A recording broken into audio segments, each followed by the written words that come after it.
السلام علیکم سامعین، پاکستان کے سب سے بڑے میڈیا گروپ جنگ، دی نیوز اور جیو ٹی وی کے زیر اہتمام شائع ہونے والے اخبار جنگ کے معروف کالم نگار جناب ارشاد بھٹی کے کالم اعمال نامہ کے سلسلے کا آج کا کالم پیش خدمت ہے۔ حکومت کے لیے دعا کریں۔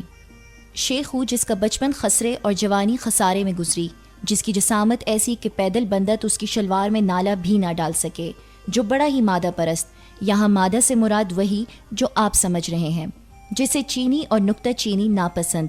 جو تیز ایسا کہ جب تک آپ ایک پل کراس کریں یہ آپ کو ڈبل کراس کر جائے، جو مسئلے کا حل یوں نکالے کہ اگلا سوچے کہ اس حل سے تو مسئلہ ہی بہتر تھا، جس کی طبیعت میں بظاہر ایسی عاجزی کہ 2 منٹ میں بندہ عاجز آ جائے، جبکہ اندر خانہ حال یہ کہ ہر بات میں سے شروع کرے اور بات ختم ہو جائے مگر میں ختم نہ ہو، جس کی باتوں میں اتنا وزن کہ 2 منٹ میں سننے والے کا سر بھاری، جو آدھا دن وہ کہے جو وہ سننا چاہے، جبکہ باقی آدھا دن وہ سنے جو وہ کہنا چاہے، جو چپ ہو تو لوگوں کو شبہ ہو کہ اسے سیاست کا کچھ پتہ نہیں، بول پڑے تو یہ شبہ دور ہو جائے، جو اپنی گفتگو میں پنجابی کے الفاظ یوں استعمال کرے جیسے سیاست دان عوام کو استعمال کریں، جیسے جانور بہت پسند، اس لیے جب کسی کو پسند کر رہا ہو تو انسان یہ سوچ کر پریشان ہو جائے کہ نہ جانے مجھے کیا سمجھ رہا، جس نے دنیا میں جو چیز سب سے زیادہ دیکھی وہ سورج، واقعی چڑھتے سورج کو اس سے زیادہ کس نے دیکھا ہوگا،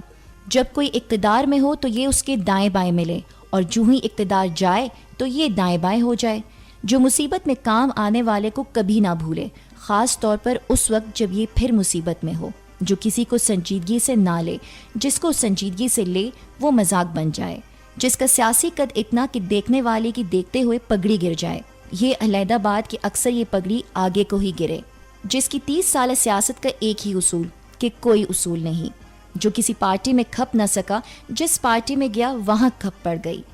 جو ملکی مفاد میں ہر مسئلے پر سب سے پہلے ڈٹ جائے، بلکہ اکثر تو مسئلے سے پہلے ہی ڈٹ جائے، جو کایا ایسا کہ اسکول کے زمانے میں ایک دن باپ سے بولا، بابا فیس بک پر میرے 15 اکاؤنٹ ہیں۔ باپ نے حیران ہو کر کہا کہ مجھے کیوں بتا رہے ہو؟ بولا آپ کو اس لیے بتا رہا ہوں کہ پچھلے 10 دنوں سے جس عالیہ کو آپ چائے پر بلا رہے ہیں وہ میں ہی ہوں،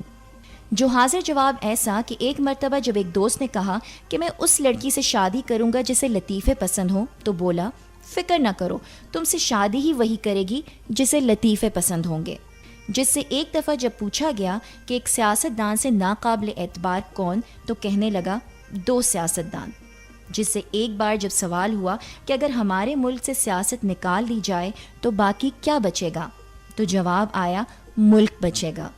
اور وہ شیخو جو سیاست کا ایسا خزانہ کہ جسے زمین میں دبا دینے کو دل چاہے، اسی سے چند دن پہلے ملاقات ہوئی تو سلام دعا کے بعد جب میں نے پوچھا کہ قبلہ کیسی جا رہی ہے سیاست، تو بولا ہماری سیاست، جو کچھ ہماری سیاست میں ہو وہ ہماری سیاست میں ہی ہو سکے، یہاں سیاست کرنا ایسا ہی جیسے خشک فرائی پین میں مچھلی تلنا، یہاں سیاست تب تک چلے جب تک آپ کی چلے، ورنہ بازار میں جو جوتا ہزاروں میں پڑے یہاں مفت پڑ جائے۔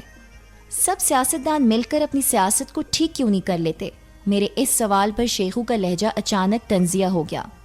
جو سیاستدان انچوں میں سوچیں اور گزوں میں بولیں، جو خود پرست ایسے کہ بچوں کے والد کو اپنا آئیڈیل مانیں، جو لوگوں کے وسائل کو لوگوں کے لیے ہی مسائل بنا دیں،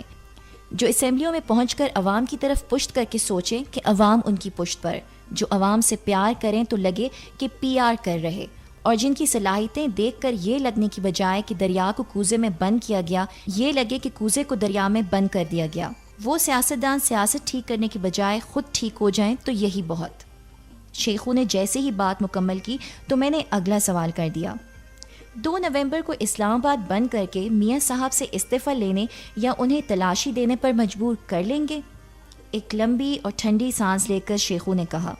جہاں قانون کی حکمرانی کی بجائے حکمرانوں کا قانون چلے، جہاں حالات ایسے کہ کوئی شریف آدمی گالی دیے بغیر 5 منٹ حالات پر بات نہ کر سکے، جہاں بڑوں کے ہاتھ کرپشن سے رنگے جبکہ پکڑنے والوں کے ہاتھ بندھے ہوئے، جہاں آدھی قوم سوئی ہوئی اور باقی آدھی کے لیے 2 نومبر سمیت سب کچھ ایک کھیل تماشا، جہاں نزلے زکام تک کے چیک اپ باہر کرواتے میاں صاحب اپنے ہسپتالوں میں رلتے عوام کے ذکر پر آپ دیدہ ہو جائیں، بھلا کوئی ان سے پوچھے حضور 3 دہائیوں کے اقتدار اور تیسری مرتبہ وزیر اعظم بننے کا نتیجہ اگر عوامی مسائل پر بے بسی کے آنسو ہی، تو پھر تو آپ کو بھی کپتان کے ساتھ کنٹینر پہ ہونا چاہیے۔ اور پھر جہاں اگر عمران خان کھانس بھی لے تو 73 ارب ڈالر کی مقروض جمہوریت خطرے میں پڑ جائے، وہاں تبدیلی لانا آسان تو نہیں، مگر ہم تو کوشش ہی کر سکتے ہیں، اور وہ ہم کر رہے۔ اس سے پہلے کہ بار بار گھڑی دیکھتا شیخو محفل برخاست کرنے کا اعلان کرتا، میں نے جلدی جب اس کی توجہ سرکاری عمارتیں گروی رکھ کر قرضے لیتی حکومت کی طرف دلوائی تو عجیب سے انداز میں ہنس کر بولا،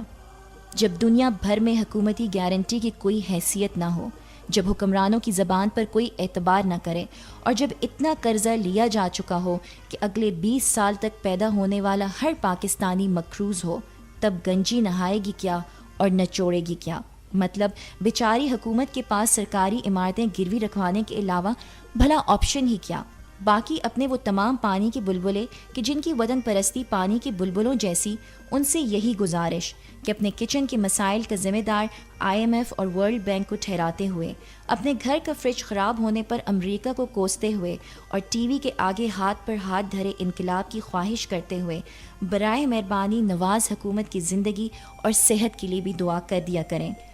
کیونکہ ایک یہی حکومت تو وہی کچھ کر رہی جو اسے کرنا چاہیے تھا۔